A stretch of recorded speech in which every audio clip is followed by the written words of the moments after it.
So come to page number 24 of your OCM book. We will start with retail trade.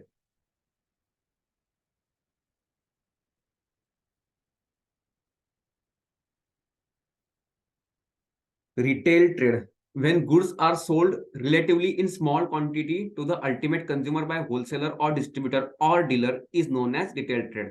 So देखो wholesaler को कितने words use किए, wholesaler और distributor और dealer, क्योंकि ये सब लोग कौन होते हैं, ये होते हैं बड़ी क्वांटिटीज में ट्रेड करने वाले हैं। लेकिन छोटी छोटी क्वांटिटीज में छोटे दुकान वाले जो होते हैं वो क्या करते हैं, कम क्वांटिटीज में बेचते हैं ना, कम रिस्क लेते हैं, कम कैपिटल इन्वेस्टमेंट होती है। सो उनको हम लोग क्या बोलेंगे, retailers. The person who is engaged in retail trade is known as a retailer. In market, there is an existence of some sellers who are doing business at a local level or within limited area. Such sellers are providing goods directly to ultimate consumers at reasonable prices. Okay. So देखो definition क्या बोली हुई है, according to Oxford Dictionary, retail is a sale of goods to the public in relatively small quantities for use or consumption rather than for resale. ठीक है। सो वो है retailer जो जिसको बेच रहा है वो क्या करने वाला है, उसको कंज्यूम करने वाला है, फाइनल कंज्यूमर।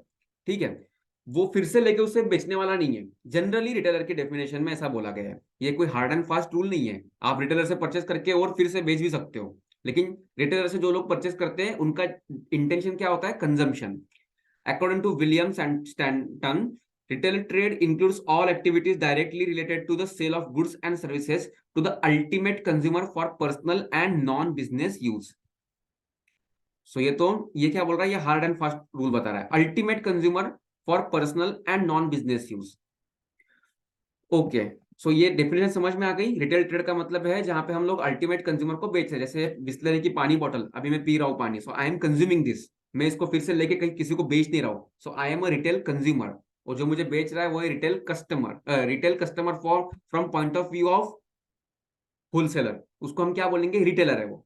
ठीक है, जो पानी की बोतल बेच रहा है वो रिटेलर। अब ये बिस्लरी की जिसके पास में एजेंसी होगी पूरे डिस्ट्रिक्ट की, वो कौन हो गया, होलसेलर। और बिस्लरी कंपनी खुद क्या हो गई, मैन्युफैक्चरर। ओके, जो इस पानी को प्रोड्यूस कर रही है, इस बॉटल को बना रही है, फिर ये जो यहाँ पे इसका ब्रांड नेम वगैरह आपको दिख रहा है, करेक्ट है। सो ये टैग चल रहा है, बिस्लरी का टैग चल रहा है। Features of retailers, retailer is the link between the wholesaler and consumers. जैसे wholesaler is the link between manufacturer and retailers, so retailer is the link between wholesaler and consumer. So recall this channel of distribution, जहां पे producer, wholesaler, retailer and then consumer who operates in local markets. He deals in a wide variety of goods by investing limited capital. He establishes good relations with consumers. He undertakes less risk than wholesaler. क्यों? क्योंकि wholesaler को ज्यादा quantities में purchase करना तो ज्यादा investment करनी पड़ेगी, और होलसेलर से भी ज्यादा रिस्क कौन ले रहा है, मैन्युफैक्चरर। सो रिस्क देखो कैसे कैसे कम कम होती जाती है। मैन्युफैक्चरर सबसे बड़ी रिस्क लिया, फिर होलसेलर लिया, फिर होलसेलर के बाद में रिटेलर लिया, और फिर कंज्यूमर। क्योंकि कंज्यूमर, मान लो अभी मैंने ये एक पानी की बोतल परचेस की, मान लो एक खराब निकलिया, कुछ हुआ, तो मेरा लॉस मैक्सिमम 10 रुपए का होगा। लेकिन रिटेलर जिसने 1,000 बोतल परचेस की उसका 10,000 का होगा।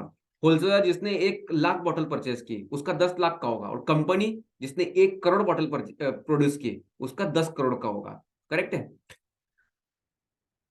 Retailer is the link between wholesaler and consumer, बराबर है। He operates in a local market, correct है। Retailers deal in wide variety of goods in small quantity. So जैसे होलसेलर वेराइटी कम है लेकिन क्वांटिटी काफी ज्यादा है, लेकिन यहाँ पे क्वांटिटी कम है, वेराइटी काफी ज्यादा है in retailer. Investment requirement is limited and less risk and low amount of profit as compare to wholesaler. Services to wholesaler देख लो अभी क्या क्या है, कि रिटेलर क्या सर्विस प्रोवाइड करता है। मतलब होलसेलर से जब रिटेलर पे हम लोग शिफ्ट हो रहे हैं इन आवर टॉपिक, सो हमको ये देखना पड़ेगा कि होलसेलर जैसे फैसिलिटेट कर रहा था किसको, मैन्युफैक्चरर को, करेक्ट है। फाइनेंशियल असिस्टेंस दे रहा था, एडवांस देके उससे गुड्स परचेस कर रहा था, लार्ज क्वांटिटी में परचेस कर रहा था, ट्रांसपोर्टेशन, वेयर हाउसिंग। वैसे रिटेलर की वजह से होलसेलर का क्या क्या फायदा हो सकता है, connecting link.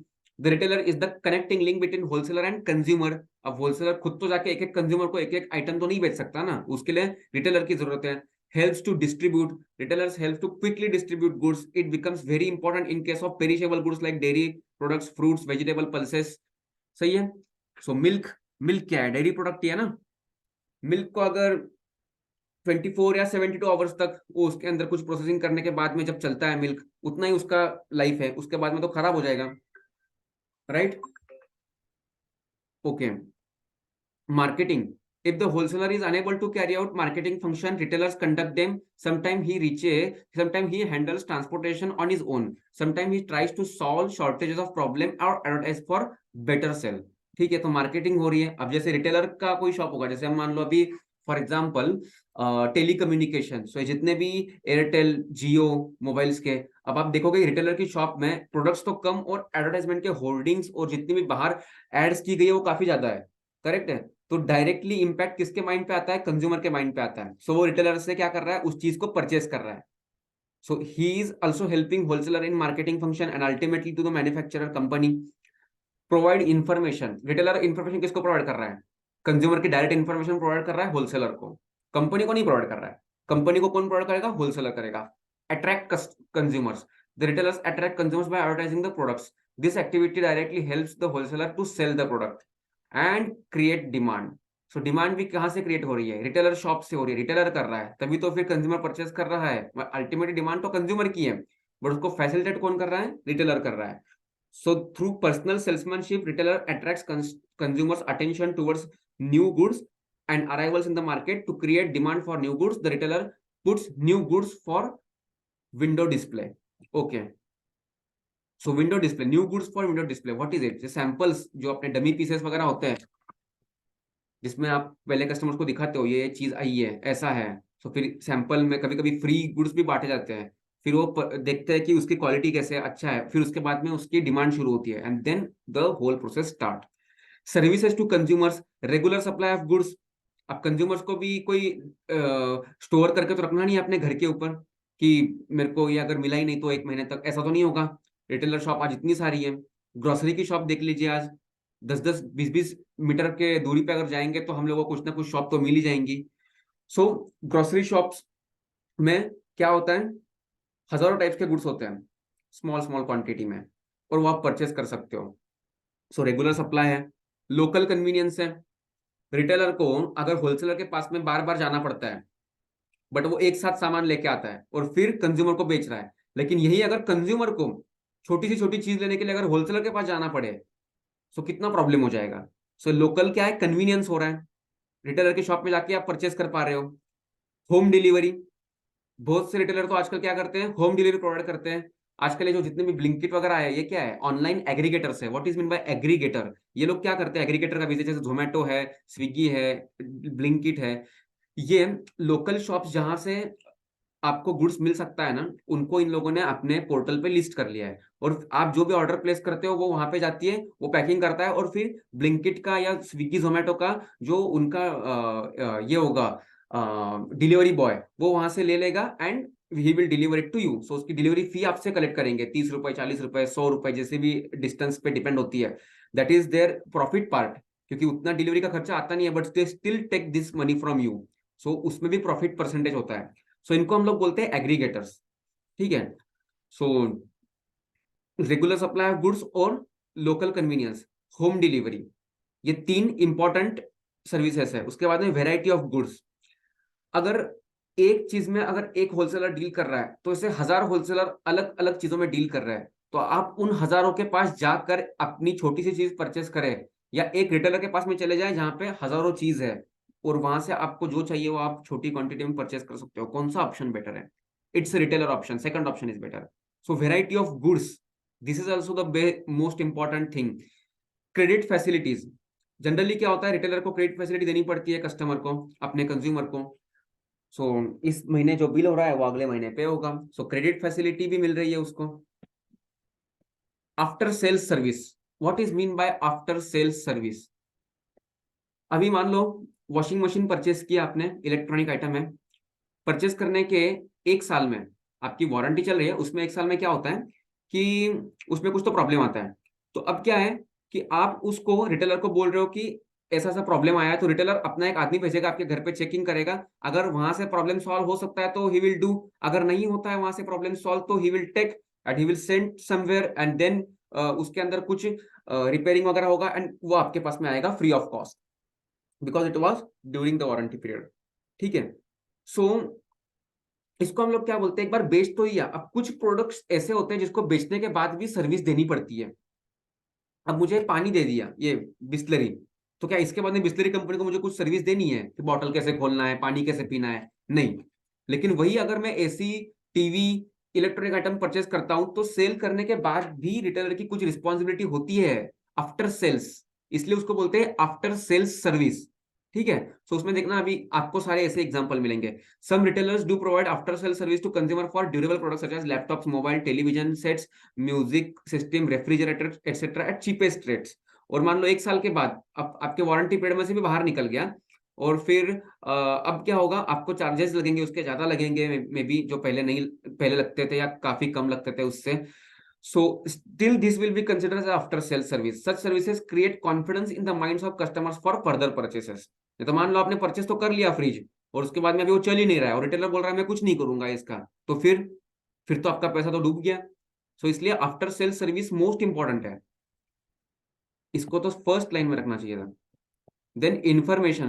Retailers provide valuable information about goods, their qualities, as well as varieties, new arrivals in the market, which helps to choose better product. Such information facilitates quick buying for consumers and help to build good image in the mind of consumers.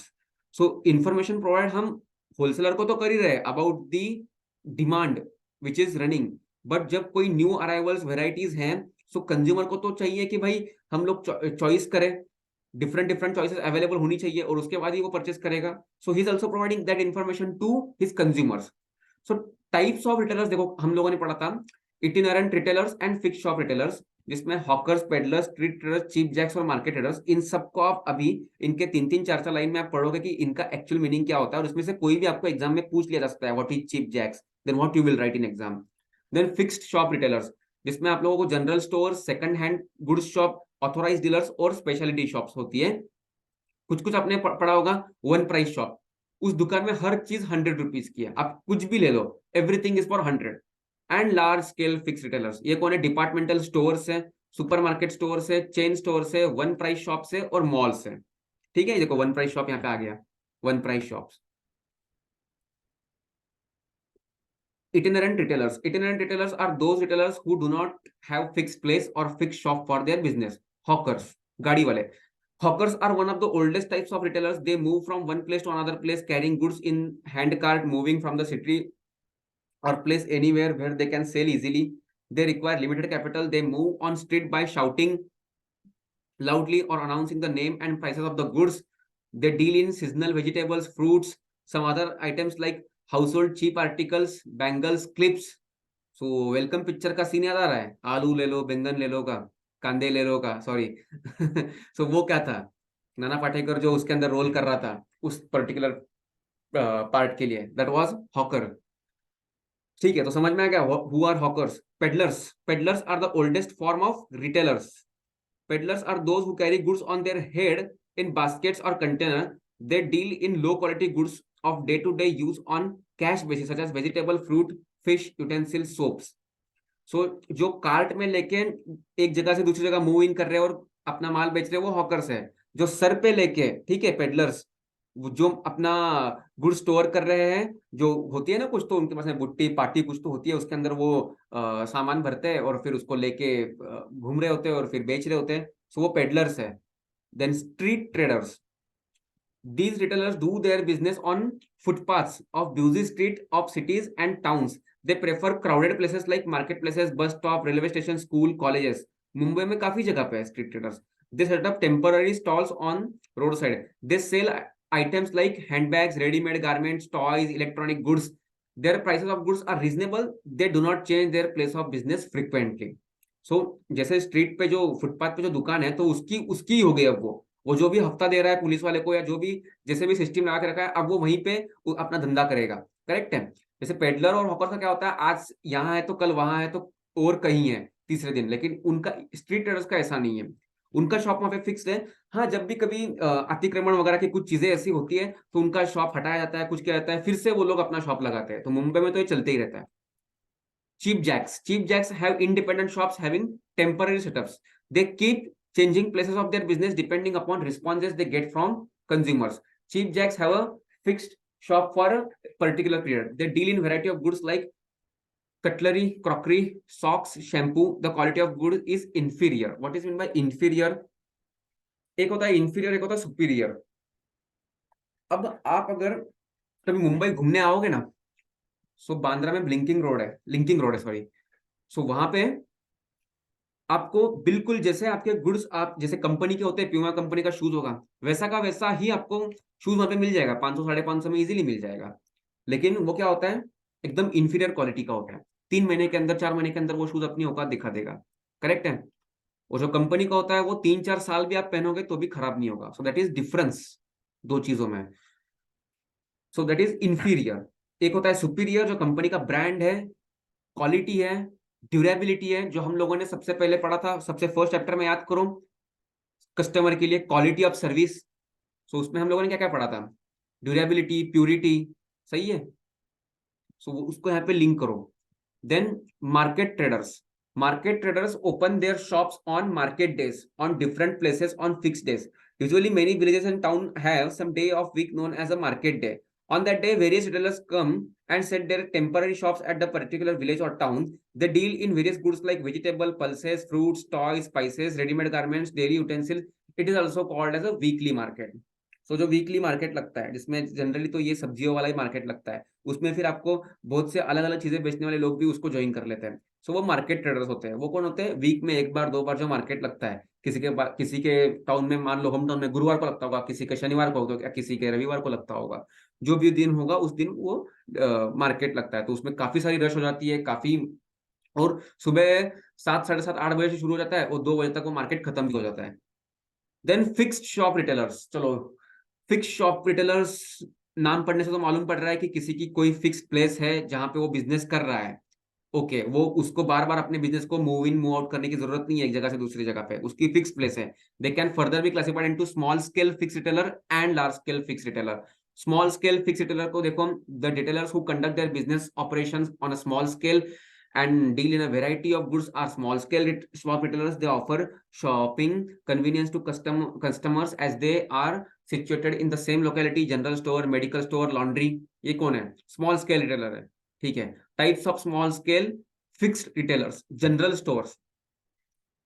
Store retailers sell goods which are required people for day to day needs like food grains है, soap, साबुन वगैरह, आपका shampoo, सब कुछ Natta पट्टा करने वाला जो है, स्टेशनरी है, मेडिसिन है, oil, toffees, biscuits, plastic goods, footwear, umbrella, pens. These shops are generally situated near residential areas of the city or town. ठीक है. They provide home delivery of goods. हाँ, होम डिलीवरी भी कर देते हैं कभी कभी. जरूरी नहीं कि हर जनरल स्टोर आपको होम डिलीवरी करे, बट कुछ कुछ लोग करते हैं. They have variety of goods in each item. They buy the goods from wholesalers और buy directly from manufacturers.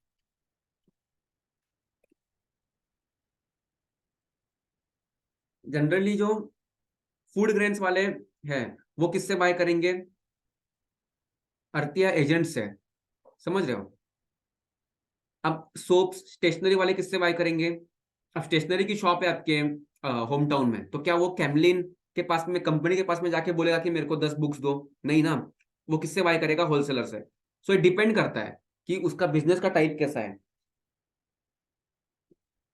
Second hand goods shop. These retailers purchase and sell used goods. They deal in the books, furniture, TV sets, clothes, cars. After repairing the goods and setting them in a working condition, the goods are sold to the consumers. Generally, consumers from weak financial background purchase goods from them. As price of these goods are cheap, they lack quality, durability and guarantee. So books में काफी time आपने देखा होगा. Books जैसे मान लो किसी ने 10th की एग्जाम दी, पास हो गया, अब वो 10th की एग्जाम की बुक्स उसने आधे कीमत में दे दी. बहुत सी जगह चलता है ये, हाफ प्राइसेस में बुक्स. 180 की बुक्स होगी तो 90 में मिल जाएगी. सो वो कौन परचेस करता है, उसके कस्टमर्स कौन है, ऐसे बच्चे या ऐसी फैमिलीज जो फाइनेंशियली उतनी सिक्योर या उतनी स्ट्रांग नहीं है कि वो नया चीज परचेस कर सके. वो लोग क्या करते हैं, second hand use goods purchase करते हैं. Authorised dealers. These retailers have authorised dealership of particular manufacturers goods. They deal in goods like TV sets, washing machine, automobiles, music systems. Authorized dealer try to maximize sale of goods because they get good commission from manufacturers. So इनका काम क्या होता है, manufacturer से लो, customer को दो, और बीच में जो कमीशन आएगा वो कमाओ. ठीक है. ये 100 से लेकर 110 में बेचेंगे, ऐसा जरूरी नहीं है कि एमआरपी बेस्ड गुड्स, जो प्राइस होगा वो उस प्राइस पे बेच देंगे और उनको कमीशन किससे मिलने वाला है, मैन्युफैक्चरर से मिलने वाला है। तो इसमें एक बेनिफिट भी क्या होता है कि अगर कोई गुड्स बच जाता है इसके पास में, तो वो फिर से रिटर्न कर देगा मैन्युफैक्चरर को, ये तेरा गुड्स वापस ले ले, ये बिका नहीं। ठीक है, सो कमीशन बेस में एक फायदा होता है। Authorized dealer do not have products of other manufacturers, ठीक है, except for whom they are working as authorized dealers. So नाम में ही लिखा हुआ है अथॉराइज्ड डीलर। सो मेरे पास में अगर किसी पर्टिकुलर कंपनी की एजेंसी है तो मैं उसी का काम कर रहा हूँ, दूसरे कंपनी का गुड्स मेरे दुकान में रख के वो नहीं बेचने वाला, मैं सिर्फ उसका काम करूंगा। They promote the goods by window display, advertisement and attractive schemes. Speciality shops, ये क्या है अभी speciality shops? These retailers deal in particular line of goods. They keep wide variety of item of the same line of the product. देखना यहाँ पे क्या लिखा है, लाइन। जैसे कॉस्मेटिक्स अगर है, सो उसके पास में कॉस्मेटिक्स ही होगा, फिर वो हजारों कंपनीज का कॉस्मेटिक्स हो चलेगा, लेकिन उसके पास में उसका पूरा माल होगा और आपकी सारी रिक्वायरमेंट रिलेटिंग टू कॉस्मेटिक्स वहां पे फुलफिल हो जाएगी। या टॉय शॉप है तो उसके पास में सारे टॉयज होंगे अलग अलग टाइप्स के, और बहुत क्वांटिटीज में भी होंगे और अलग अलग कंपनीज के होंगे, बट उसके पास में सिर्फ टॉयज टॉयज ही होंगे। फिर देन उसके पास में कोई अलग चीजें वो बेच नहीं रहा होगा, सो वो स्पेशलिटी शॉप बोलते हैं उसको। ठीक है, other example of speciality shops retailers are sport material, हाँ अच्छा correct, good example. Readymade dresses, leather goods, plastic goods, watches, books. They offer goods at varying price range. क्यों? क्योंकि उनके पास में सभी कंपनीज का भी माल है और अलग अलग क्वालिटीज का भी है, सो उनके पास में प्राइस रेंज काफी बड़ी होती है, 100 रुपए से लेकर 10,000 तक भी हो सकती है। ठीक है, क्योंकि रिटेल कस्टमर जनरली इस रेंज में परचेस करता है। They provide wide choice to the customers, they give advice to customers as they have expert knowledge about product.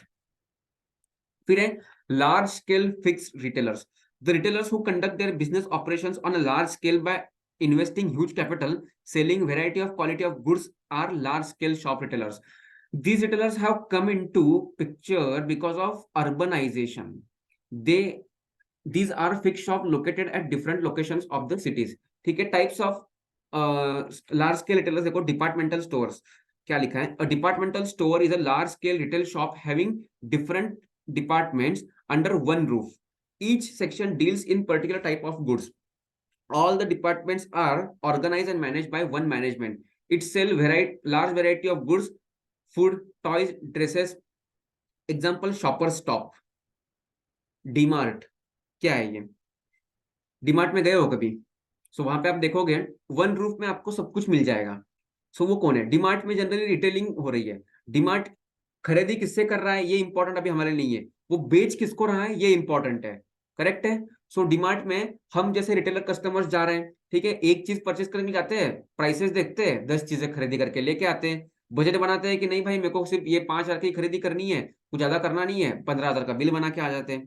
Correct है। तो ऐसा क्यों होता है? क्योंकि वहां पे इतनी सारी वैरायटी ऑफ गुड्स और इतने सारे डिस्काउंट्स दिए होते हैं ना डीमार्ट की तरफ से, कि आप वो डिस्काउंट को देख के आपका माइंड उस तरफ अट्रैक्ट हो ही जाता है, एंड देन यू परचेस।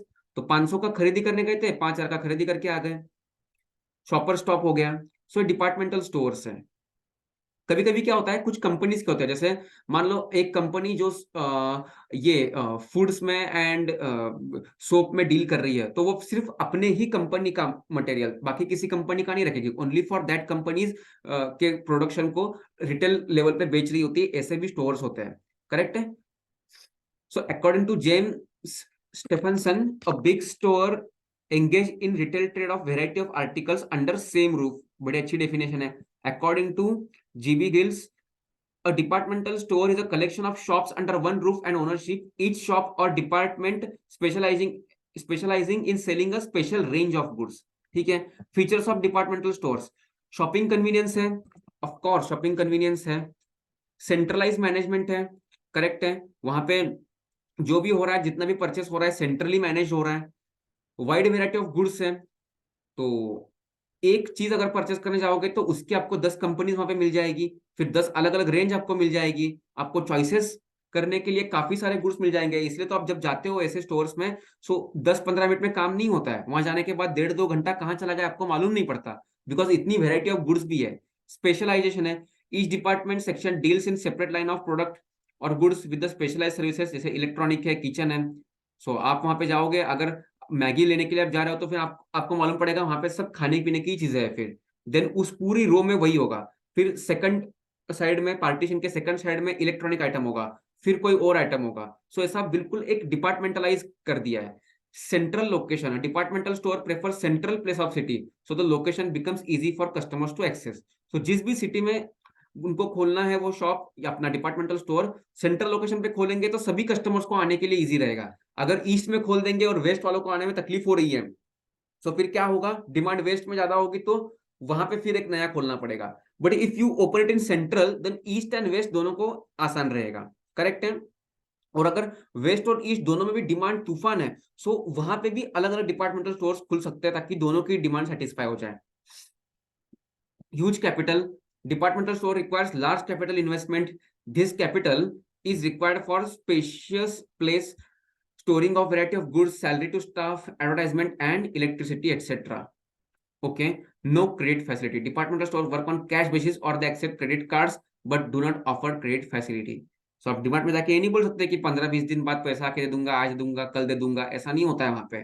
जैसे रिटेल शॉप में होता है ना, वैसा यहाँ पे नहीं होता है। यहाँ पे जो है वो है कि क्या, एक तो क्रेडिट कार्ड से पे, उनको कैश चाहिए, आपने परचेस किया, दे नीड कैश, फिर आप क्रेडिट कार्ड से पे करें या कैश पे करें, अपने गूगल पे, फोन पे, कहीं से भी पे करें। So these are the features of departmental stores. फिर आता है supermarket shops. Supermarket is a large retail organisation which mainly sells wide variety of food and grocery items on the basis of self service. Correct है, इधर भी self service होती है, departmental stores में भी वही होता है, आपको जो चाहिए वो ले लो और फिर वहां के बिलिंग काउंटर पे आप बिल कर दो और लेके जाओ गुड्स। बट यहाँ पे भी वैसा होता है। और सुपरमार्केट में क्या होता है, जनरली ग्रोसरी रिलेटेड। सुपरमार्केट में आप जाओगे तो मतलब क्लॉथिंग्स, बैग्स या फिर और कोई ऐसे आइटम्स जो ग्रोसरी में नहीं आते हैं, तो जनरली वो नहीं होंगे। सो सुपरमार्केट्स का फोकस किस पे है, ग्रोसरी आइटम्स पे। Supermarket is a large retailing shop where goods are kept on open racks, correct, and buyers have to select products, place them in a trolley and or a box, bring them near gate where a clerk prepares the bill on counter for the goods selected. The buyer pays the bill and takes delivery of goods. Definition: a large store selling a wide variety of consumer goods, particularly food and small articles of household requirements. तो देखो, Big Bazaar, DMart, Reliance fresh are some of examples of supermarkets. Correct है। लेकिन अभी डीमार्ट क्या उसमें आता है क्या, क्योंकि अभी डीमार्ट में तो काफी सारी अलग अलग वेराइटी ऑफ रेंज आ गई है। सो वहां पे अब तो इतने सारे चीजें हैं कि वो एक डिपार्टमेंटल स्टोर बन चुका है। करेक्ट है। So Reliance fresh are some examples of supermarkets. पहले जब डीमार्ट का जो पहले जो क्रेज था, वो मेन क्रेज उसी के लिए है कि वहां पे ग्रोसरी सस्ती मिल जाती है। बिग बाजार में भी वही था। फिर बाद में इन लोगों ने अलग अलग चीजों को इंट्रोड्यूस करना शुरू किया। अब डीमार्ट में आपको शूज भी मिलेंगे, डीमार्ट में आपको अलग अलग कंपनीज की बैग्स भी मिल जाएंगी, जहाँ पे 4000 में आपको 3 बैग्स मिल जाएंगी। ऐसी भी चीजें हैं। वापस आपके सोप्स एंड ऑल और जितने भी पैम फूड्स के जितने भी आइटम्स होंगे वो सब कुछ मिल जाएंगे। इलेक्ट्रॉनिक आइटम भी है, वो भी मिल जाएंगे। So is DMart is just super market nowadays, और it is a super market with some other goods also, है ना। Features of supermarket shop. Location. Supermarkets are generally situated at the central location of city where there is a population concentration. Type of goods. In supermarket, goods of day-to-day requirements are sold. Food, grains, products, bakery products, groceries, stationery. At time, goods which are not available with small retailers are available in supermarket. Self-service. Supermarket operate on a self-service style. There are no salesmen around the shop. The customers can select the goods from information printed on the products. Reasonable prices. As supermarket buys goods on large scale, they pass on benefits to their customers by selling goods at a reasonable prices. Capital. Supermarket shop require large capital. It is established by cooperative societies and private limited companies such as Reliance Fresh, Tata Group, Grahak Pet. सो ये super markets है, ये आपको examples मिल रहे हैं Reliance fresh, Tata group के जितने भी है वो। Then cash sales. Goods are sold only on cash basis. Credit नहीं चलेगा यहाँ पे, उधारी नहीं चलेगी. No credit facilities are given to the customers. Some schemes are introduce such as cashback scheme, loyalty program to increase cash sales. So आजकल क्या हो गया है कि लॉयल्टी पॉइंट्स मिलते हैं आपको या कुछ कूपन्स मिलते हैं। सो आप जब 6 मंथ्स के अंदर फिर से आओगे परचेस करने के लिए, सो मिस्टर ए ने परचेस किया, उसको कोई लॉयल्टी पॉइंट्स नहीं मिले। मिस्टर बी ने परचेस किया मान लो काफी अमाउंट का, और उसको 500 रुपए के लॉयल्टी पॉइंट्स मिले। अब मिस्टर ए मिस्टर बी दूसरे दिन फिर जाता है उसी शॉप में सेम गुड्स को परचेज करने के लिए, ठीक है, मान लो टीवी परचेज करने के लिए जा रहे हैं। अब 500 रुपए की छूट मिलेगी मिस्टर बी को, क्यों? क्योंकि उसने पहले लॉयल्टी पॉइंट्स उसको मिले हुए हैं। लेकिन मिस्टर ए को कुछ छूट मिल रही है क्या? नहीं मिल रही है। क्यों? क्योंकि उसके पास में वो लॉयल्टी पॉइंट्स नहीं है। सो लॉयल्टी पॉइंट्स भी एक आज इंपॉर्टेंट पार्ट है, और इसकी अकाउंटिंग भी कैसी होती है, ये भी कॉम्प्लिकेटेड चीज है। Attractive packing, packing plays important role in selling the product in the supermarket. क्योंकि जो जनरली आपका अट्रैक्शन होता है वो किसके पास में होता है? पैकिंग के पास में होता है ना। अंदर मटेरियल कैसा है ये तो आपको कंज्यूम करने के बाद मालूम पड़ेगा, बट जिसकी पैकिंग अच्छी, सबसे फर्स्ट प्रेफरेंस आप उसी को देते हो। करेक्ट है। impulsive buying, customers get induced to buy unwanted items just because of attractive packing and sales promotion scheme. The customers become impulsive buyers. तो what is meaning by impulsive? जैसे हम लोगों ने बोला डीमार्ट में गए, 500 रुपीज का कुछ परचेस करना था इसीलिए गए, 5,000 का परचेस करके आ गए। सो जिन चीजों को खरीदना नहीं भी था उसको भी खरीद लिया। क्यों? क्योंकि आप एक बार विजिट करने गए तो आपको सब कुछ दिखने लग गया, प्राइसेस इतनी कम है और फिर एक पे एक फ्री है, तो उठा लो सब कुछ। और उठाते उठाते फिर बिल बन गया 5,000 का, मालूम ही नहीं पड़ा। फिर 5,000 अब पे करने रिटेल काउंटर पे, कैसे बोले कि इसको निकालो उसको निकालो, इज्जत का सवाल। फिर 5,000 पे कर दिया, बैंक में पैसा नहीं है तो फिर क्रेडिट कार्ड से पे कर दिया, और फिर घर लेके आ गए सब कुछ। सो अननेसेसरी बाइंग आपने कर ली, इंपल्सिव बाइंग। ओके। फिर एक chain stores. Chain stores are retail stores owned by single organisation. Chain store is a network of a number of branches situated at different localities in the city or in different parts of the country. They are owned, managed, and controlled by its head office. The appearance is same in internal and external display. The furniture, name boards, staff uniform are same in color and design. इसीलिए तो हमने बोला कि Starbucks का आपने देखा होगा, Starbucks का जो अपीयरेंस है हर जगह पे सेम है। स्टारबक्स का जो एरिया होगा कि इतना मिनिमम एरिया क्राइटेरिया है वो हर जगह आपको सेम मिलेगा। वो जो लोगो है वो हर जगह आपको सेम मिलेगा। यूनिफॉर्म वो भी आपको सेम मिलेंगे। करेक्ट है। सो ये इसको बोलते हैं हम लोग चेन स्टोर्स। सो ये हेड ऑफिस से मेंटेन हो रहा है। सो अभी देखो एक बार है ना, हम लोग सर्च करते हैं Starbucks chain store.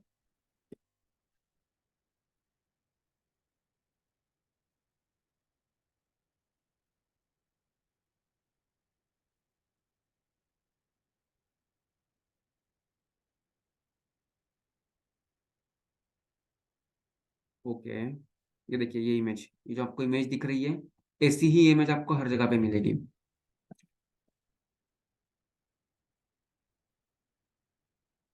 Starbucks store in Colaba. देखो, मान लो ये देखो बाहर से इसका एम्बियंस है। सपोज दिस इज ये वाला ही था। ओके। और अब स्टारबक्स स्टोर इन दिल्ली, देखिए अभी कैसे दिख रहा है। सेम ही दिख रहा है ना, एम्बियंस बिल्कुल सेम है।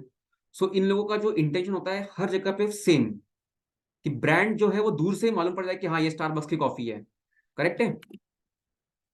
सो चेन स्टोर्स की definition according to James Stephenson, a chain store shop consist of number of similar shops owned by single business firm. Okay. According to Clark and Clark, chain store system consists of number of retail stores which sell similar products, are centrally owned and operated under one management. In India, the retail shops like Bata stores, Raymond, ठीक है, Vijay Sales, Croma are examples of chain stores. Croma, Croma तो आप सबको मालूम होगा, mall में भी आपने देखा होगा क्रोमा का शॉप बड़ा है। सो वो क्या है? चेन स्टोर है। सो उसका मालिक एक ही है, लेकिन इनकी जो शॉप्स है अलग अलग जगह पे है। सो चेन स्टोर्स बोलते हैं उनको। Features of chain stores: low and uniform price. Due to centralized buying from head office, prices are less. Low operational expenses and low cost of goods leads to low price of commodities. There is uniformity in price in all chain stores. So आप चाहे दिल्ली से purchase करो या मुंबई से करो या कोलकाता से करो, कहीं से भी करो, उस प्रोडक्ट का पर्टिकुलर जो है वही प्राइस रहेगा। Uniformity: every chain store has the same style of external and internal layouts within the same interiors, colors, display. Hence the customers can easily identify the chain store. ठीक है। Limited range of goods. Chain stores sell a limited range of goods produced by a particular manufacturer. Manufacturer open chain stores by themselves or through distributors. Example: Bata shop sells footwear manufactured by Bata Shoes Company Limited. So Bata Shoes Company Limited manufacturer है, और बाटा shop sales, ये कौन है, footwear को बेच रहा है company से परचेस करके। सो चेन स्टोर भी अपने एजेंट्स के थ्रू ये इनको बेच रहे हैं, बट उनका जो कंडीशंस है वो कैसा है, यूनिफॉर्मिटी होनी चाहिए। फिर है large investment. Chain store require large financial investment, a large number of branches have to be managed in terms of salary of staff, advertisement, decoration. So there is a need of large investment. Distribution through branches. Chain store purchases in large scale from producer and then distribute them through its branches. Okay. Cash sales. Chain stores sell their goods on cash basis only. Cash sales avoids the problem of bad debits. इसको हम क्या बोलते हैं, bad debts. जो पैसा आने वाला है और आया ही नहीं, आने वाला तो है बट क्या हुआ, उसने देने से मना कर दिया या दिया ही नहीं, उसकी क्रेडिटेबिलिटी खत्म हो गई, तो क्या हो गया, वो मेरा नुकसान हो गया, bad debts. Quality of goods, the chain store sell standardise and branded goods, the quality of goods is assured to customers in chain stores. Okay. One price shops, इसमें पहले तो आपकी नजर एग्जांपल पे गई होगी, शॉप सेलिंग गुड्स 49 रुपए, 99 रुपए, 200 रुपए, 200 रुपए में सब कुछ है ना। The shop where the prices of all products or goods are same is known as a one price shop. This shop sells large variety of goods of daily use at low prices. The product, irrespective of their size and quality, are sold at a one common uniform price. They are fixed. The prices are fixed in advance. Goods like gift article, watch, shampoos, hair products, household article, crockeries, both से या clothing में भी होगा कि 200 रुपए में, मुंबई में हर जगह मिलेगा आपको ऐसी शॉप्स की 200 रुपए, 350 रुपए, 500 रुपए, फिक्स रेट है। कोई भी आइटम परचेस करो उसका सेम रेट रहेगा, there will be no bargaining. So activity क्या है, visit one shop near your locality. So करके आओगे ऐसा, बिल्कुल करके आना, लेकिन जो बजट है उतना ही, नहीं तो दिखा है कि 1 पे 1 फ्री है या कम रेट है तो फिर उठा लिया 5,000 का माल, ऐसा मत करना। Features of one price shop, uniform price, तो एक सिंगल प्राइस है। सो सबसे पहले इसका आपका अगर क्वेश्चन एग्जाम में आता है तो आपको यही सबसे पहले आना चाहिए कि it is a uniform price, there is a uniform price, there is no scope for bargaining, single price. Low price, usually the price of the goods is reasonable and low. Variety of goods, correct है, goods की variety भी काफी है, क्योंकि the shops usually get in variety of small size goods, there is a wide scope of choices of goods. ठीक है, location, these shops are located in busy centers of cities such as busy trade streets, near railway station, bus stops. Sometimes this shop is temporarily set up in fairs or exhibitions. हाँ, सो exhibition में भी होती है ताकि अपने product को advertisement कर सके, सो वो भी होता है। कैश सेल्स में होता है धंधा, और लेस कैपिटल, कम कैपिटल लगता है। सो वन प्राइस शॉप में क्या होता है, ये इसको अभी आप अगर कंपेयर करोगे इन तीनों से, सो ऊपर यहाँ पे डिपार्टमेंटल स्टोर हम लोगों ने पढ़ लिया, उसके बाद में हम लोगों ने सुपर मार्केट शॉप पढ़ लिया, और अभी ये one market shop. So one market shop, इसको हम कैटेगराइज कर रहे हैं इस कैटेगरी में, कौन से, फिक्स्ड शॉप रिटेलर्स में, लार्ज कैटेगरी में। लेकिन वन प्राइस शॉप्स में कभी कभी जनरली मोस्टली एग्जांपल्स आपको देखने मिलेंगे छोटी दुकानों के, जरूरी नहीं कि वो हमेशा लार्ज स्केल ही होंगे, स्मॉल स्केल फिक्स रिटेलर्स भी होते हैं, काफी सारे होते हैं। अगर मैं कहूं तो यही सबसे ज्यादा होते हैं, स्मॉल स्केल फिक्स रिटेलर्स। सो आप इसको यहाँ पे भी पुट डाउन कर सकते हो वन प्राइस शॉप को। Then there is the last one, mall. A mall is a large enclosed shopping complex containing various stores, businesses, and restaurants. So a modern shopping mall is an American term in which one or more buildings form a complex. It is a modern type of shop which enables customer to buy different products from one unit to another units of mall. So mall के अंदर अगर Croma का store है, ठीक है, सो Croma क्या है, chain store है, सो क्रोमा का स्टोर है वहां पे। अगर मॉल के अंदर पैंटालून्स भी है, सो वो भी वैसा ही है, चेन स्टोर है। फिर मॉल के अंदर आपको अगर भूख लगी है तो खाने के लिए कुछ वहां पे और है, सो वो भी मॉल के अंदर ही आ रहा है। और आपको गेमिंग जोन में जाना है, वो भी मॉल के अंदर ही आ रहा है। सो ये मॉल क्या है, एक कॉम्प्लेक्स है जहाँ पे आपकी सारी जो रिक्वायरमेंट्स है वो फुलफिल करने के लिए अलग अलग शॉप्स है वहां पे। रेट्स रेट्स काफी महंगे हो सकते हैं, करेक्ट है, रीजनेबल मिलना तो थोड़ा मुश्किल है, रेट्स महंगे ही मिलेंगे आपको वहां पे। Okay. From the late 20th century, entertainment venues such as movie theaters and restaurant began to be included. Nowadays, popularity of mall is increasing because of variety of things available at one place, like Phoenix Mall, Inorbit Mall, correct है। There is a thin line of difference between various retail shop such as departmental store, chain store and mall. So thin line के differences तो है सब में। Chain store में manage कहाँ से हो रहा है, सेंट्रली हो रहा है बाय वन हेड। मॉल में क्या हो रहा है, एक मॉल खोल दिया, मानो डीएलएफ मॉल है, ठीक है, उस डीएलएफ मॉल में बहुत बड़ा मॉल है मान लो, और उसके अंदर काफी सारी चीजें अवेलेबल करने के लिए अलग अलग शॉप्स ने अपने अपने दुकान खोल के रख दी है। मॉल ने उनको रेंट पे दे दिए या बेच दिए होंगे। तो तो मॉल का कॉन्सेप्ट आपको समझ में आ गया, चेन स्टोर समझ में आ गया, डिपार्टमेंटल स्टोर समझ में आ गया, शॉपर स्टॉप वगैरह। फिर अब देखो क्या बोल रहा है, recent trade in retail, recent trend in retail trade. Nowadays, online retail form of buying and selling of goods become more popular in Indian scenario. This form is very easy platform for seller as less investment is required, no need of storage, warehousing, no need of face-to-face interaction with customers. Their focus is on prompt service and quality. Following are very popular examples of online retail forms: Flipkart, Amazon, Shopcluse, Myntra. ये सब कौन है? ये सब है online sellers, correct है।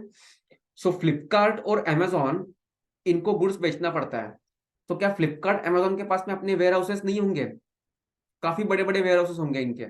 लेकिन जिस सेलर को अपना गुड्स बेचना है through this online retail stores, और मेरे को ऑनलाइन परचेस करना है, सो फ्लिपकार्ट और अमेजॉन क्या कर रहे हैं, दो लोगों को, बायर और सेलर को फैसिलिटेट कर रहे हैं कि जिसको गुड्स खरीदी करना है वो प्रोडक्ट को सर्च करेगा तो एप्लीकेशन बना दिया, और जिसको गुड्स बेचना है उसकी पूरी सप्लाई चेन मैनेजमेंट को इसने मैनेज कर लिया। करेक्ट है। इसकी वजह से तो अमेजॉन फेमस है, फ्लिपकार्ट फेमस है, राइट। सो ये था अभी तक हमने पढ़ा हुआ रिटेल ट्रेड के सारे types, small scale, large scale, for fix shop. और जो फिक्स शॉप नहीं है उसके लिए हम लोगों ने पढ़ लिया था hawkers, peddlers, cheap jacks. Come to 2.2.2, international trade. In ancient India, international trade was conducted for various quality products like silk, handloom, ornaments, and weapons. When the trade activities are conducted between two or more countries, it is called as an international trade. The political relationship between two countries also influence the trade between them. International trade procedure is always complex, difficult, and lengthy. Various factors like government policies, economy, international market, international laws, currency influence the trade activities. Most economists globally agree the international trade helps to boost the nation's wealth. The consumers get variety of goods and services due to international trade.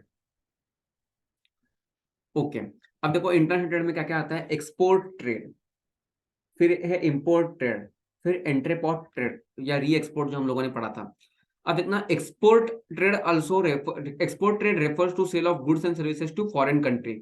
उसकी procedure देख लीजिए export की क्या क्या है।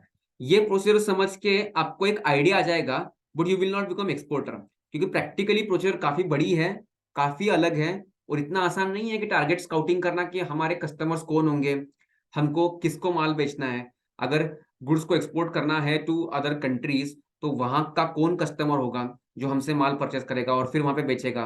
हम कोई वहां के रिटेल कस्टमर्स, कंज्यूमर्स को तो नहीं माल डायरेक्टली सप्लाई कर सकते ना यहाँ से, उसके लिए हमें कोई ना कोई लिंक ढूंढनी पड़ेगी। अब इसमें आप देख रहे होंगे, कभी आपने सुना होगा नाम alibaba.com। सो अलीबाबा पे क्या होता है, वो पूरी एक सप्लाई चेन मैनेजमेंट की इन एक्सपोर्ट पर्सपेक्टिव से लिंक है, जहां पे आपको कोई आपके गुड्स है जहां एक सिटी से आपको दूसरे सिटी में, जो दूसरे कंट्री में वहां पहुंचाना है, वहां पे आपको कस्टमर्स भी ढूंढना है। सो अलीबाबा हेल्प्स इन दैट। सो वो एक काफी बड़ी कंपनी है और उसमें डील कर रही है, ठीक है। सो एक्सपोर्ट प्रोसीजर अभी आप एक बेसिक 11th क्लास के क्वेश्चन को सॉल्व करने के हिसाब से देख लीजिए। We will discuss in another videos one day कि एक्सपोर्ट की प्रोसीजर क्या क्या है, वो एक्सपोर्ट होता कैसे है, और एक्सपोर्ट का बिजनेस, एक्सपोर्ट इंपोर्ट का बिजनेस जो लोग बोलते हैं कि एक्सपोर्ट इंपोर्ट के बिजनेस में बहुत पैसा है, इज इट अ मिथ, और यहाँ पे सचमुच में पैसा है या नहीं, ये भी देख लेंगे। एंड विल सी कि कैसे एक्सपोर्ट हो सकता है। सो देखो एक्सपोर्ट प्रोसीजर में सबसे पहली स्टेज है preliminary stage, registration, appointment of agent, okay. Then pre shipment stage, shipment होने से पहले वाला, receipt of order, clients order आया, लेटर ऑफ क्रेडिट, ये क्या होता है भाई लेटर ऑफ क्रेडिट, ये भी देखेंगे। प्री शिपमेंट फाइनेंस, ठीक है, गुड्स को प्रोड्यूस करने के लिए प्री शिपमेंट कुछ फाइनेंस चाहिए। Production, okay.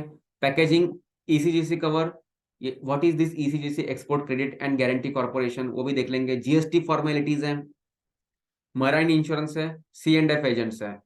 Then shipment stage, अब ये उस स्टेज पे आ गया जहां आपका गुड्स जो है वो लोड होने वाला है और निकलने वाला है to another country for export. So processing, examination of goods, loading of goods.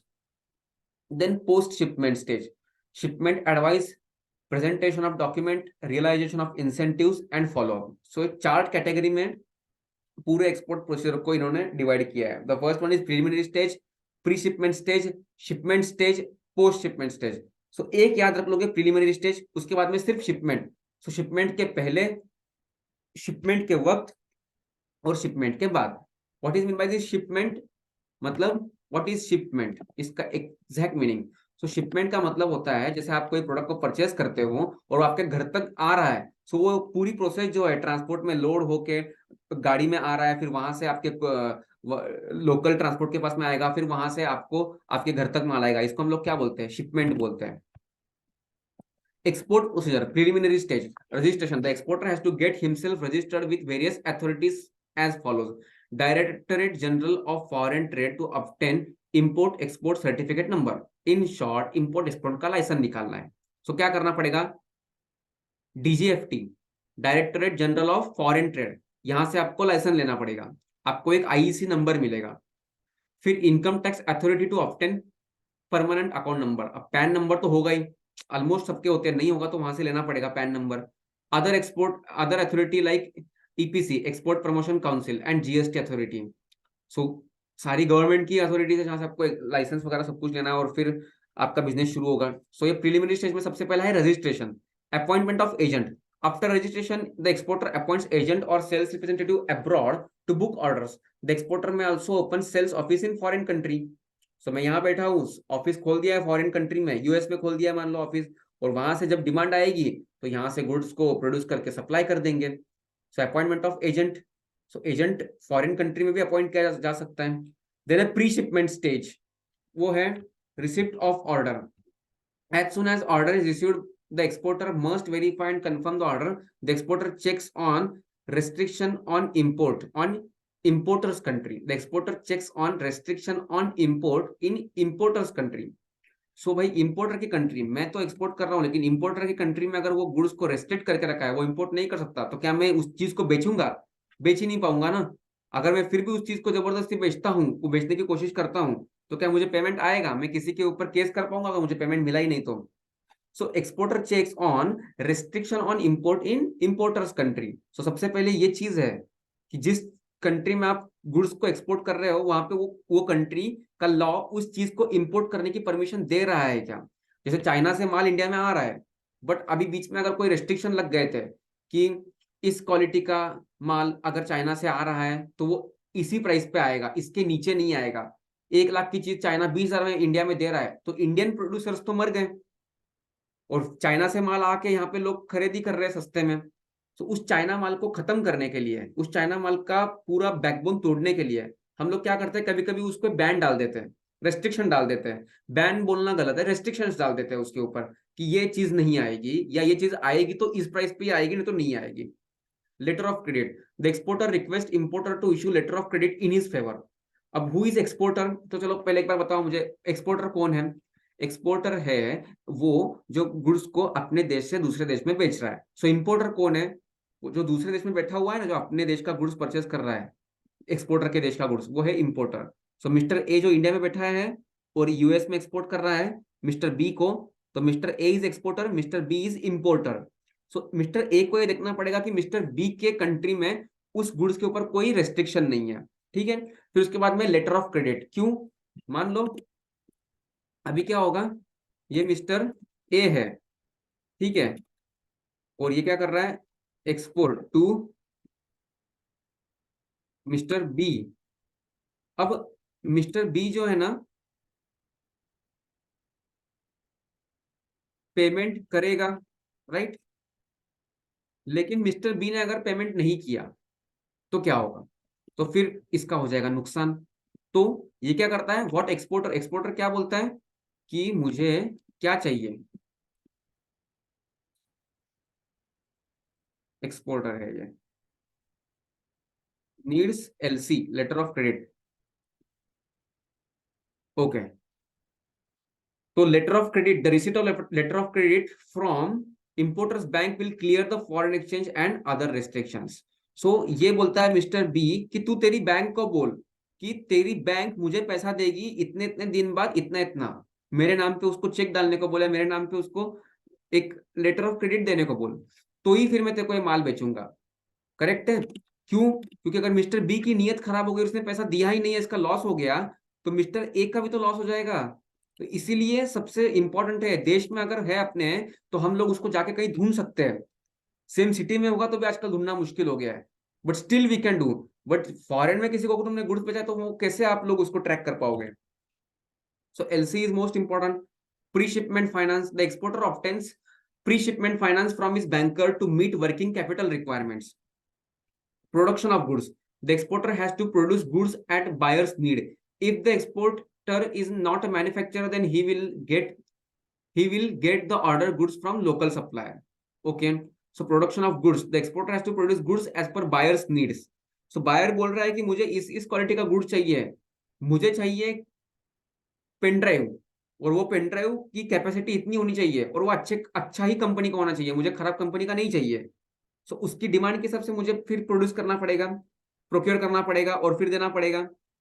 Packaging, the goods must be properly packed because packing plays 3 important roles. क्या है? Protection of goods in transit.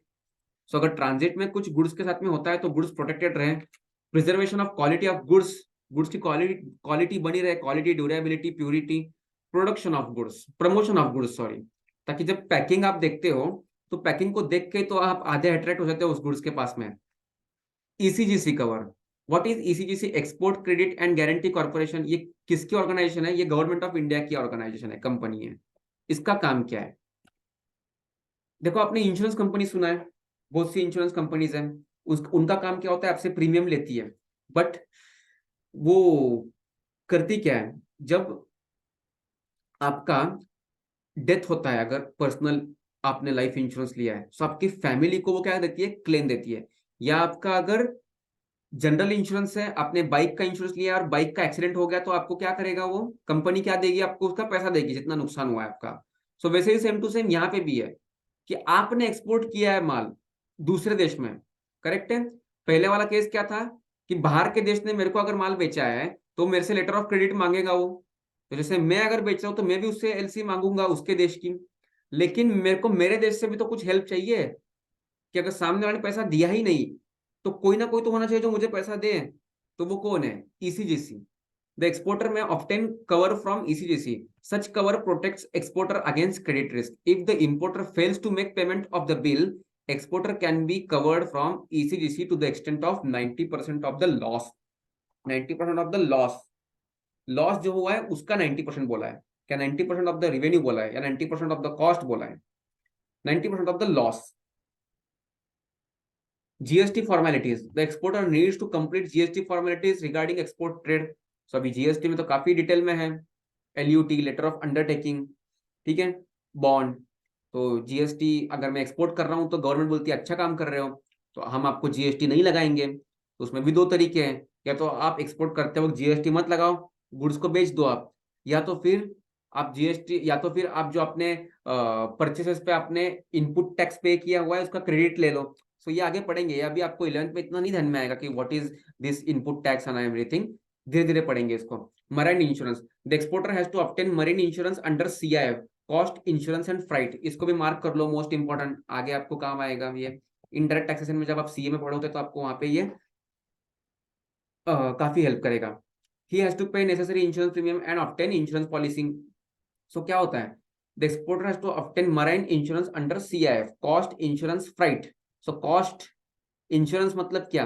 Goods अगर मेरा जल ना जाए, डूब ना जाए, तो उसके लिए, उसको बचाने के लिए जो मैं इंश्योरेंस करवा रहा हूँ। फ्राइट मतलब क्या? फ्राइट का मतलब ट्रांसपोर्टेशन का खर्चा। सो उसमें हम लोग कुछ इंश्योरेंस प्रीमियम पे कर रहे हैं सो दैट कि अगर गुड्स ड्यूरिंग द वे जल भी गया तो भी क्या होगा? मेरा लॉस होने के बावजूद भी मुझे कुछ ना कुछ क्लेम मिल जाएगा मेरी इंश्योरेंस कंपनी से। अगर मैं बिना इंश्योरेंस के गुड्स को बेच रहा हूं, पहले तो बात बेच ही नहीं सकता मैं, अगर फिर भी बेच रहा हूं मैं, तो क्या हो जाएगा, अगर लॉस हुआ तो मेरा पूरा कैपिटल खत्म हो जाएगा। Then C and F agents, in export trade C and F agents are known as custom house agents, these agents are responsible for forwarding the goods. So सबके सी एंड एफ एजेंट्स होते ही हैं, वही सब कुछ काम करवाते हैं। ये बिजनेसमैन का काम होता है अपना बिजनेस करना, ठीक है। एक्सपोर्ट के हेल्प में आपको कौन रहेगा वहां पे, आपके एजेंट्स रहेंगे। सो उनकी भी चार्जेस फीस काफी सारी होगी। शिपमेंट स्टेज देखो, यहाँ पे अब वो स्टेज है जहां पे गुड्स शिप हो रहे हैं। Processing the document, exporter prepares the shipping bill, exporter prepares कौन सा बिल, शिपिंग बिल, ठीक है, and gets all documents process at custom house. Examination of goods, the C and F agent obtains carting order from PTA, port trust authority, to cart the goods inside the docks. So वहां से जब permission मिलती है तो आपके जो goods है वो कहाँ जाएंगे, डॉक्स में जाएंगे। देखो ये क्या बोलता है, व्हाट आर डॉक्स।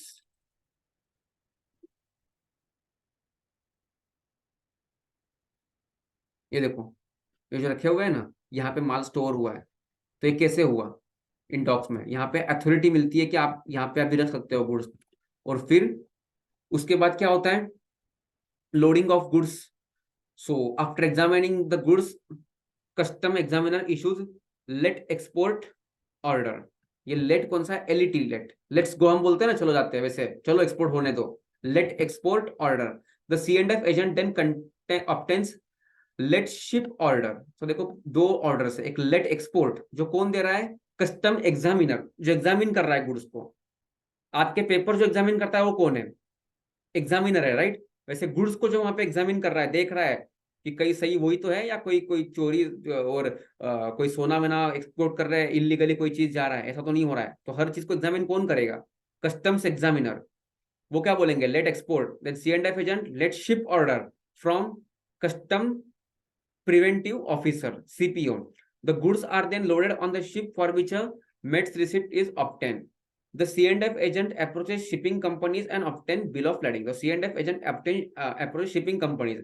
अभी शिपिंग कंपनीज का काम क्या होता है, जितने भी एक्सपोर्टर्स है इंपोर्टर्स है, एक देश से दूसरे देश माल जा रहा है आ रहा है, जो बीच में ट्रांसपोर्टेशन करने का काम है वो शिपिंग कंपनीज का काम है, वो उनका काम है। तो सी एंड एफ एजेंट क्या करते हैं, फिर उस कंपनी को अप्रोच करते हैं कि भाई मेरा यहाँ से गुड्स यहाँ जाने वाला है, तो आप कोड बताइए मुझे, कितना कोड, कितना पैसा लोगे आप। फिर मैं मेरे बिजनेसमैन को बताऊंगा, फिर वो मुझे पैसा देगा, फिर मैं इनको दूंगा, ऐसा होगा। करेक्ट है। Then post shipment stage,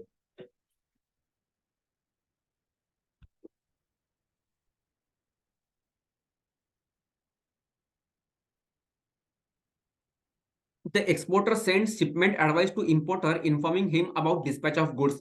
He also sends copy of packing list, commercial invoice, non negotiable copy of loading along with advice letter. अब इसमें इतने सारे कॉन्सेप्ट्स आ रहे हैं ना, मेरे को तो लगता है कि इस इंपोर्ट एक्सपोर्ट पे एक सेपरेट लेक्चर ही बना दूं, जिसके अंदर है ना सब चीजों को एक डिटेल में पढ़ेंगे।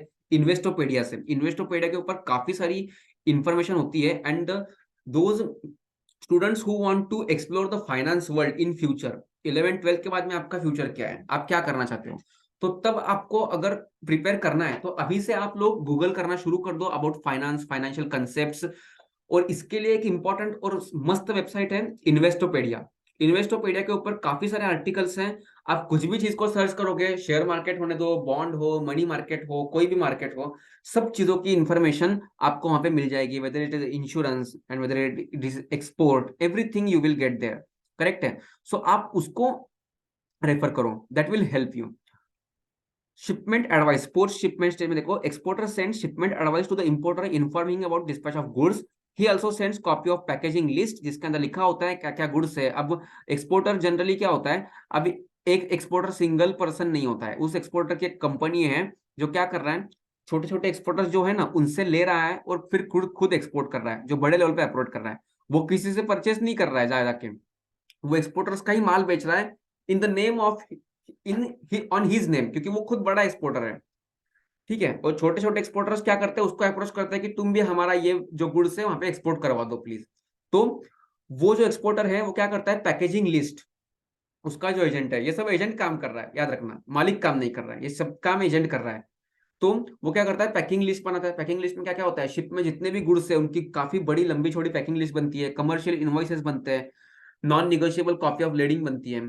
फिर है presentation of documents, the exporter submits all necessary documents to the bank for negotiation and realisation of export proceeds. So bank आ गई पिक्चर में, क्यों? क्योंकि बैंक को हम लोग सारे डॉक्यूमेंट्स देंगे कि ये हमने एक्सपोर्ट किया है, इतना इतना हमको पेमेंट आने वाला है। तो अभी एक काम करो, हमको पेमेंट आएगा 3 महीने बाद में, सो हम क्या करेंगे, इस बिल को डिस्काउंट कर लेंगे, discounting of bill of exchange. Practically आपको अगर डिस्काउंटिंग देखना है तो वो एक्सपोर्ट इंपोर्ट के केस में ही होती है मोस्टली इंडिया में। सो आप अकाउंट्स में जब पढ़ोगे तो वहाँ पे discounting of bill of exchange बोल के एक टॉपिक आएगा। सो वो डिस्काउंटिंग कौन सा था, वो ये वाला ही डिस्काउंटिंग की हम लोग बात कर रहे हैं। सो यहाँ पे क्या होगा, आपने बिल निकाला है, उस बिल को आप बैंक में सबमिट करोगे, बैंक से जल्दी पैसा ले लोगे, और फिर जब आपका एक्सपोर्ट का पेमेंट आएगा तो वो पैसा बैंक को मिल जाएगा। Realization of export incentive. The exporter makes an arrangement to obtain export incentives from concerned authorities. The incentive includes duty drawback, refund of GST if paid. Follow-up. Exporter should always have follow-up after export to find buyer's reaction towards goods. Okay. Activity, find out importer and exporter in your locality. So अगर आपकी locality में है तो ठीक, नहीं तो कभी मैं इंपोर्टर एक्सपोर्टर को लेके आऊंगा पकड़ के, और फिर आपको उनके साथ में एक पॉडकास्ट करके दिखाऊंगा कि वो उन्होंने बिजनेस कैसे शुरू किया, उनकी प्रोसेस क्या थी, उनके एजेंट्स कौन थे। That will also help you in getting practical knowledge. और फिर उसके बाद में हम लोग क्या करेंगे, एक्सपोर्ट इंपोर्ट के सारे कॉन्सेप्ट्स को फिर से एक बार रिवाइज करेंगे। ठीक है, आपको अभी कंफ्यूजन हो रहा होगा नो डाउट, शिपिंग बिल क्या होता है, बिल ऑफ लैडिंग क्या होता है, वो देता कौन है, फिर इंपोर्टर्स का इनवॉइस जो होता है उसका क्या रिलेवेंस है, उसका क्या वैल्यू है, what is this CIF, cost insurance freight, अगर गुड्स एक्सपोर्ट कर रहे हैं और बीच में ही माल जल गया तो क्या होगा, करेक्ट है, GST कैसे लगेगा, कितना टक्का लगेगा, GST लगेगा भी या नहीं लगेगा, अगर हम एक्सपोर्ट कर रहे हैं तो जो इनपुट टैक्स क्रेडिट पे किया है उसका पैसा मिलेगा या नहीं। ये सारे प्रॉब्लम्स किसके होते हैं, जनरली बिजनेसमैन के होते हैं। बट अभी आपको इनके बारे में कुछ मालूम नहीं है तो आपके इतने प्रॉब्लम्स, इतने क्वेश्चंस आएंगे भी नहीं। ओके, इंपोर्ट ट्रेड, फर्स्ट हमने पढ़ा था एक्सपोर्ट ट्रेड, ठीक है, एक था होम ट्रेड और एक था फॉरेन ट्रेड। फॉरेन ट्रेड में इंपोर्ट ट्रेड, एक्सपोर्ट ट्रेड और इंटरपोर्ट ट्रेड। एक्सपोर्ट ट्रेड को तो हमने पढ़ लिया, अब import trade. Import trade refers to purchase of goods and services from foreign country. The procedure for import trade differs from country to country depending upon the import policy, statutory requirements, customer policies of different countries. In almost all countries of the world, import trade is controlled by government. क्योंकि government को क्या है, import पे या export पे risk है, किस पे रिस्क है, एक्सपोर्ट पे रिस्क है, इंपोर्ट पे। क्यों? क्योंकि इंपोर्ट करेंगे तो पैसा जेब से जाने वाला है, और जब पैसा जेब से जाएगा तो फॉरेन एक्सचेंज में जाएगा, आपका रुपीज नहीं चलने वाला वहां पे अभी के लिए। एग्जांपल एज्यूम कर लो, अभी मोदी जी की वजह से रुपीज की वैल्यू काफी बढ़ गई और अभी चेंज भी आया है। अब हम लोग जो एक्सपोर्ट इंपोर्ट कर रहे हैं वहां पे हम लोग फॉरेन एक्सचेंज में नहीं करेंगे, हमारा रुपीज में ट्रेड करेंगे, और वो रुपीज उनको देंगे, तो रुपीज की तो स्टेबिलिटी है। मुझे अगर डॉलर में पेमेंट करना है तो आज डॉलर 80 रुपए का है, कल 90 रुपीज हो जाएगा। सो जो इंक्रीज रेट होगा वो मेरे से ज्यादा जाने वाला है। अगर 1 करोड़ डॉलर का पेमेंट करना है, 1 रुपए से भी अगर रेट बढ़ता है डॉलर का तो 1 करोड़ का लॉस होगा। तो उतना प्रॉफिट है या नहीं ये भी इंपॉर्टेंट है। इसीलिए क्या है कि रिस्क है इन इंपोर्ट, इसलिए इंपोर्ट के अंदर गवर्नमेंट के रेगुलेशंस, स्ट्रिक्टनेस काफी ज्यादा होता है। एक्सपोर्ट में वैसा नहीं होता है, एक्सपोर्ट में थोड़ा लिबरल होता है, थोड़ी छूट मिलती है आपको, क्योंकि आप अच्छा काम कर रहे हो, एक्सपोर्ट कर रहे हो, दूसरों के देश में जाके माल बेच के आ रहे हो और वहां से पैसा लेके आ रहे हो, फॉरेन एक्सचेंज। लेकिन जब आप इंपोर्ट करते हो तो फॉरेन एक्सचेंज आपकी जेब से जाने वाला है, और foreign exchange is like a tank. मान लो एक टैंक में अभी 10 लीटर पानी है, डिमांड है 100 लीटर की, और 10 लीटर पानी है, तो गवर्नमेंट 10 लीटर एक ही आदमी को दे देगी क्या? नहीं दे देगी ना, थोड़ा थोड़ा थोड़ा थोड़ा करके, फिर टैंक खाली होगा, फिर टैंक रिफिल होगा, फिर जाएगा। लेकिन एक्सपोर्ट में क्या है, टैंक पड़ा हुआ है, बाहर से पानी आने वाला है, तो क्या आपको गवर्नमेंट उसके लिए रोक लगाएगी? नहीं लगाएगी ना। सो इंपोर्ट ट्रेड के अंदर रेस्ट्रिक्शंस ज्यादा होते हैं as compare to your export trade. Import procedure देखना same, preliminary stage registration negotiation, फिर क्या है देखना प्री इंपोर्ट स्टेज में, वहां पे शिपमेंट स्टेज थी, एक्सपोर्ट कर रहे हो मतलब शिपमेंट हो रहा है गुड्स का। So pre shipment, shipment, post shipment. अब यहाँ पे क्या है, इंपोर्ट हो रहा है, so pre import, import and post import. Pre import quota certificate, foreign exchange clearance आया, फॉरेन एक्सचेंज ये वर्ड यहाँ पे, order placement, letter of credit, C and F agent, shipping, shipment advice. फिर है import stage, receipt of document, bill of entry, delivery order, customs clearance. Post import, port trust due, ठीक है, port trust के कुछ dues हो गया वो clear करने पड़ेंगे, उसके बिना माल वहां से आपका क्लियर नहीं होगा। कस्टम्स ड्यूटी होगी, इंश्योरेंस प्रीमियम होगा, फ्राइट पेमेंट होगा, एक्सपोर्टर पेमेंट होगा, फॉलोअप होगा। सो सेम जैसे ऊपर लिखा हुआ है ना वैसा ही है, बस यहाँ पे पर्सपेक्टिव है ऑफ इंपोर्ट, ऊपर था पर्सपेक्टिव एक्सपोर्ट का। सो इंपोर्ट प्रोसीजर में देखना preliminary stage, the importer has to himself get registered with various authorities such as DGFT, directorate general of foreign trade, to obtain import export number. So ये तो आपको इसके बिना तो कुछ भी नहीं होगा। आपका जितना भी लॉगिन होने वाला है उसकी वेबसाइट पे, जो भी चीजें वहां पे आपको आईईसी नंबर तो देना ही पड़ेगा। ठीक है। सो आपको अगर मैं यहाँ पे ये दिखाऊँ एक बार, एक DGFTIC, देखते हैं क्या सर्च होता है DGFTIC। ये वेबसाइट खुलती है यहाँ पे DGFTIC की। ठीक है, what is IEC? An importer exporter code is a key business identification number which mandatory for export from India और import to India, which is mandatory. No export और import shall be made by any person without obtaining IEC unless specifically exempted. ठीक है। और foreign trade policy, ये भी एक important चीज है। फॉरेन ट्रेड पॉलिसी क्या होती है? ओके। फिर उसके pre requisites, IEC may be applied on behalf of a firm which may be proprietorship, partnership, limited company, trust, HUF, society. Firm must have a PAN bank account in the name of firm and a valid address before applying. So ये generally कुछ चीजें बताई गई है आपको, detail में नहीं जाएंगे हम लोग क्योंकि export import is not a joke, और इसके अंदर इतने कॉम्प्लिकेशंस होते हैं, इतने लीगल केसेस होते हैं, सारी चीजें होती है, वो is not part that you will learn in 11th class. इसके लिए लोगों की जिंदगी निकल जाती है पूरा पढ़ते पढ़ते। फिर ये देखो यहाँ पे कुछ इमेजेस देखते हैं DGFTIC, IC code.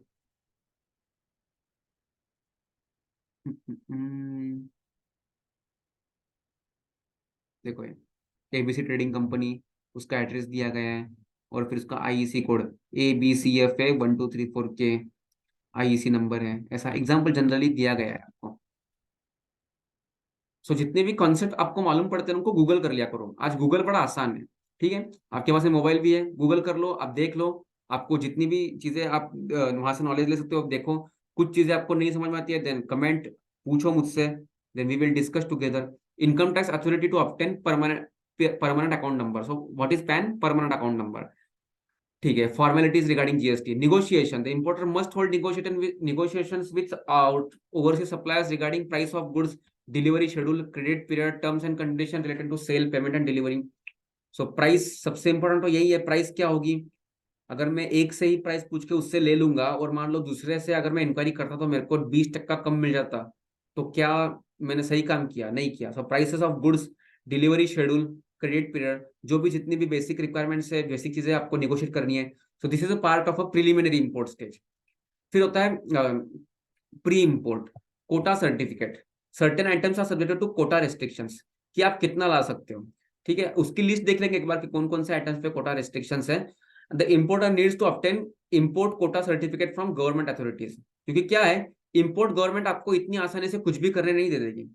Indian farmer अगर किसी चीज को प्रोड्यूस कर रहा है, और अगर आप बाहर से फिर से उसी चीज को लेके आ रहे हो बड़ी क्वांटिटीज में, ताकि आप पूरे मार्केट की प्राइसेस को गिराने सकते हो, जब सप्लाई बढ़ जाएगा किसी चीज का तो प्राइस गिर जाएगा।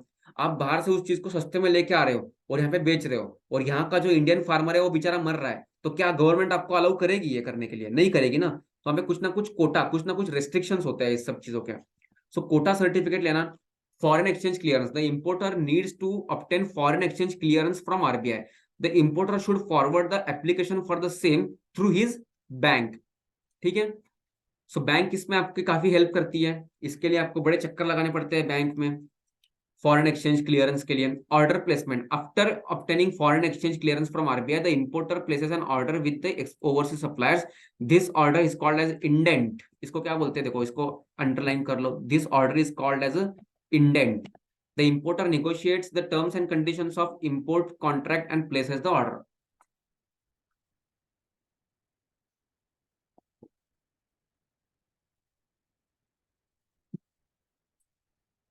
लेटर ऑफ क्रेडिट ऊपर भी पढ़ा था हम लोगों ने। क्यों चाहिए लेटर ऑफ क्रेडिट? अगर आपने पेमेंट नहीं किया तो कौन पेमेंट करेगा? आपकी बैंक पेमेंट करेंगे, फिर आपसे वसूल भी करेंगे। So exporter normally request for LC. The LC is an undertaking given by importer's bank guaranteeing the payment to the exporter on behalf of importer. So ये गारंटर है जनरली। सो बैंक क्या बोलती है कि भाई अगर मिस्टर ए ने पैसा नहीं दिया तो मिस्टर ए के बिहाफ पे मैं पैसा दूंगी। To the exporter.